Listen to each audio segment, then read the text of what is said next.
What's up, guys? This is Rick from DFS On Demand, and I'm showing a tutorial on my new PGA Data Visuals. So what I found out is, and across all sports, I have a ton of data, and I was giving, different tools like just raw data game logs. I was trying to do scoring calendars, and what I found is it was a lot of information, and a lot of users didn't really know what to do with it. They enjoyed it, but they didn't really know what the best way to use it was. So I've been working really hard on this, and I have this for multiple sports where I've created these visuals, is what I'm calling them. And it's an easy way for you to sift through, sort through, filter, do whatever you want to the game logs and, you know, improve your research process by being able to look at trends and different things like that. So this is the PGA data visual. And if you see down here at the bottom, there's actually 4 different tabs that we're going to go through. So the first one here is just the 2017 game logs.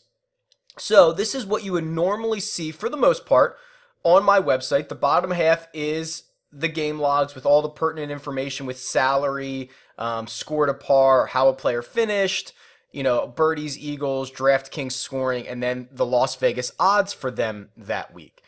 Just a quick note here, the Barbasol Championship was not on DraftKings, so I don't have salaries, but you can see for everything else, we've got salaries, as long as they were in the field. So just a quick little caveat there. Don't be too worried. It's pretty extensive as far as salaries go. But this is pretty interesting. So there's a lot of things we can do here. We can sort by date range. So say I just wanted to see all the game logs from July 1st on, which would be, actually, let's go bigger than that because I want a last couple weeks. So I can change that, and you'll see how all the other options to filter change. So immediately I can see these are the tournaments that I'm looking at here. These 4, 5, 6, 7, 8, 9 tournaments are in this range. If I shorten the range even more, you're going to see, okay, we have less tournaments, and I can continue to do that, okay? So pretty interesting that the filters update depending on what other information that you put into it. So really I could say, okay, who has scored the most DraftKings points since May 14th? And it was actually Grayson Murray at that Barbasol because he fired 21 under. But you can see it's obviously pretty interesting stuff here. We can sort by player's salary. So maybe I'm looking for a player who, performs well and I only have $9,000 left. Well, we can kind of go through those different players. I think it's even more interesting if you get down on and again, there's little clear selection tabs here to go back. And you can search for a player. So let's think of a player who's played a lot. Danny Lee plays a lot. So I can type in Danny Lee's name, and now I just have Danny Lee's game logs. And a couple of things to note here. So I can sort by recently. So, of course, he WD'd in his last time out to John Deere, but here are all of his game logs that you can compare against, against just him. And then there's this visual up here at the top that shows you that purple line, those numbers are how many DraftKings points he scored. And if we hover over them, you can see Danny Lee, 82.5 DraftKings points at the Career Builder Challenge, which is pretty interesting.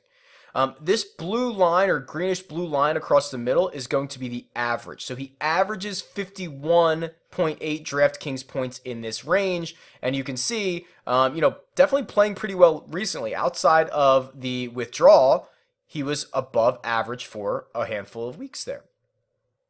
Let's find somebody else. Let's find Ricky Fowler. Okay, now you can see his average has changed, 76.5 DraftKings points, and you can see a lot of scores over 100, and you can just kind of hover over these and see what's most important to you. So I think this is really cool. You can see how, how a player is performing recently compared to his average. We can shorten this time frame up and just look for more recent stuff. It's just a really easy way for you to be able to filter through the game logs. I'm going to skip over tour stats for a second, and I'm going to go to player profile because I think this is probably my favorite tab here for the PGA. And what we're looking at right now, since we have not assigned any filters yet, is we're looking at a compilation of every single player I have a game log for. So every tournament, every player in the league, or on the tour, I should say. So you can see when it says salary, it's adding up everyone's salary, 534,000. But we can start putting some information in here. So let's go back to Danny Lee. And here's what's cool, okay? So now we've got a visual of his per tournaments over time. And what I love is that what I've done is the red bars are the tournaments he missed the cut. So this is pretty interesting. So we can go and let's cut him some slack here. We can go to March 12th. And here we go. So we can just look at since March 12th, Danny Lee has only missed 3 cuts. And that is very easy to identify. The other numbers that you're seeing here are his DraftKings points. So 81, 68, 80. That's what we're looking at. And then his salary, of course, is designated with that blackish, grayish line. So you can see as his performances are trending, how his salary is also trending. So that comes in handy, especially when you're looking back at a specific player. Let's go back to Ricky Fowler. Here we go. Fowler has only missed 1 cut in this time frame, which is obviously pretty awesome. And what I've done here is I've added a few of these meters down at the bottom to give you a quick snapshot. So in this time frame that we're looking at, Fowler's averaging 76 DraftKings points. His average salary is just over 10K. I've got birdies and I've got pars in here, and I can add some more stuff. But if we change the time frame, you'll notice how these meters will also automatically change. So let's go more recently, and his average DraftKings points is going to go from 76 to 70. So if maybe you only want to look back at the last 5 or 6 weeks, this is a way that you can see how a player is doing, which I really like. Or we can look at his entire body of work for the whole season. I'm trying to think who else would play a lot so we can see it. Brian Harmon plays nearly every week. Yeah, he's played a lot too. There we go. So really interesting stuff. I love this tool, and I've used it a bunch already this year. Tour stats.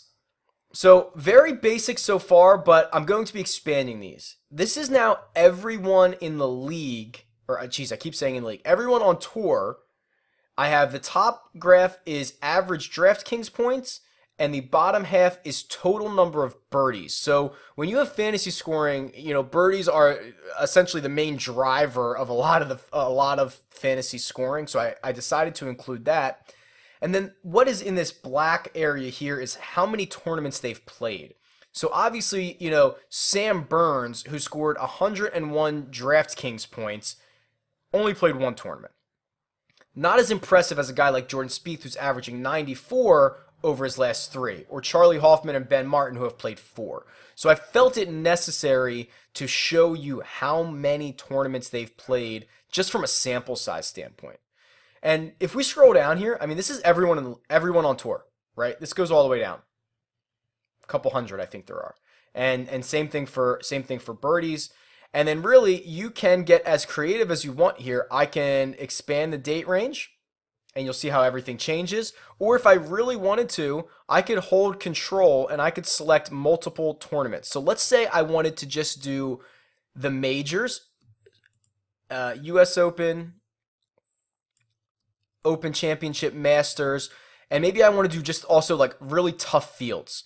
So I'll do the Players Championship, I'll do the Memorial, and we'll do the WGCs.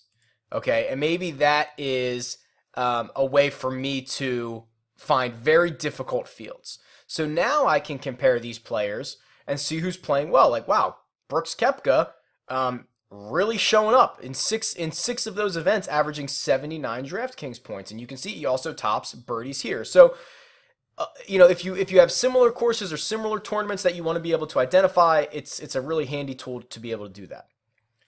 And then finally, we know how much course history comes into play here, and this will improve a lot, I think, but right now it's just an easy way to be able to come in and see course history. So for this week, they are at the RBC Canadian Open. So I can click on the RBC, and I've got the last 5 years here, and immediately I can look at who's averaging the most DraftKings points at the RBC in this time frame, and we'd want to find guys who are playing this week. So here's Ali, Here's Kuchar, guys that are actually teeing it up, Bubba.